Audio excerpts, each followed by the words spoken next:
So it's so exciting. I mean, you've just got this new drone, and what are you going to do with it? What are the rules? What do you need to know?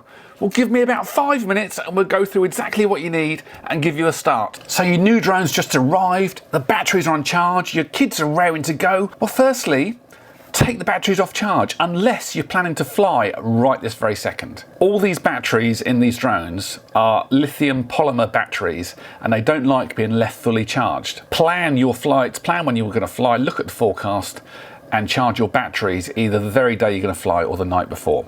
I wouldn't leave batteries unattended to be charged. But let's now look at the drones. So firstly, you can fly any of these drones inside without needing any registration, needing any training, without anything. Now, I wouldn't recommend it for anything other than these lightest two. There's one missing here that is a tiny whoop that is perfect for flying FPV and practicing inside. Now, I wouldn't take that outside at all, just fly it inside, enjoy it. If you're going to take it outside, it's going to be on a really, really still day. Let's look at the most inexpensive one. So this little fella came off Temu, and you can buy these for about £20. Now, what do you need to do with this drone? It's effectively a toy. Now, if you're going to fly inside, like I said, you don't need to do anything. Because it has a camera, you need an operator ID. Now, go to the CAA website and it's going to cost you, I think it's £10.33 for the year. Put a sticker on your drone. You don't need any special stickers, just write it on a piece of paper, piece of sellotape on there. That's you covered then.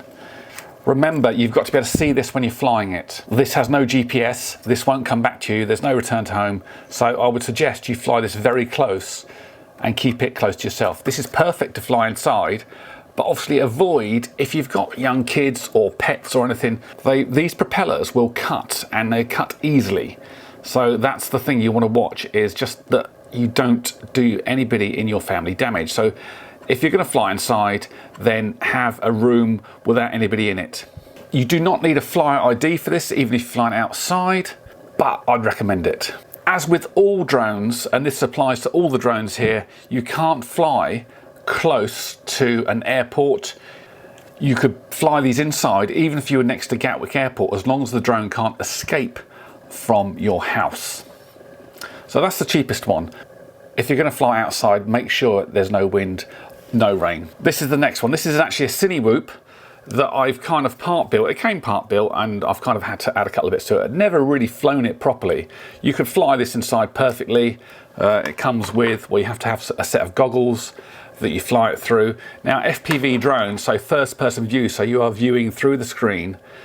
If you're flying it inside, it's fine, but if you're flying these outside, you need somebody to stand with you to spot the drone, because they need to be the one that sees this drone in the sky and is able to keep an eye on it and watch it all the time. And they also can warn you if there's an approaching aircraft or some other risk. So this one weighs less than 250 grams. It needs an operator ID because it has a camera. Again, I'd recommend a flyer ID, it's free. So the next one is an Avata. So this is DJI Avata. It's one of their relatively new drones. Again, it's FPV, so you fly it looking through the goggles. This is under 500 grams, so you need a flyer ID, and then you can fly in the A3 subcategory. We'll come back to that a little bit, exactly where you can fly. We'll talk about that at the end. But yeah, flyer ID, fly it far from people or in your house. So just in between those two, thanks for watching so far.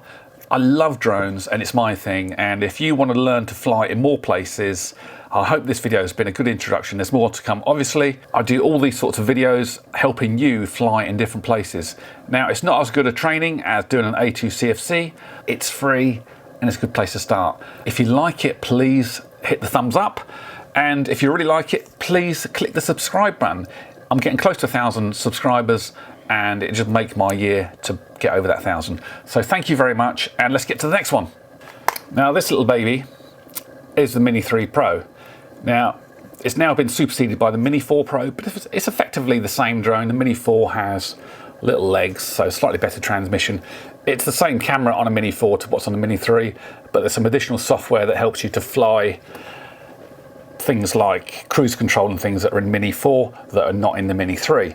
But effectively, it's a sub 250 gram drone, so this applies to all sub 250 gram drones. You need an operator ID from the CAA, put it on the top. Again, just write it, sellotape, stick it on there, or you can put it on with a Sharpie if you want, but it depends if you want to sell it maybe in the future and change it.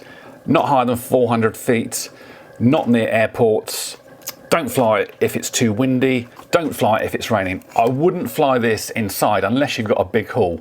This will use GPS to find its position, and if it's inside, even if you put on like prop protectors on it, I just wouldn't recommend it. It's so easily caught, and it's so easily for these propellers to catch something, someone, and it'll end up hitting the ground, and that'll be it.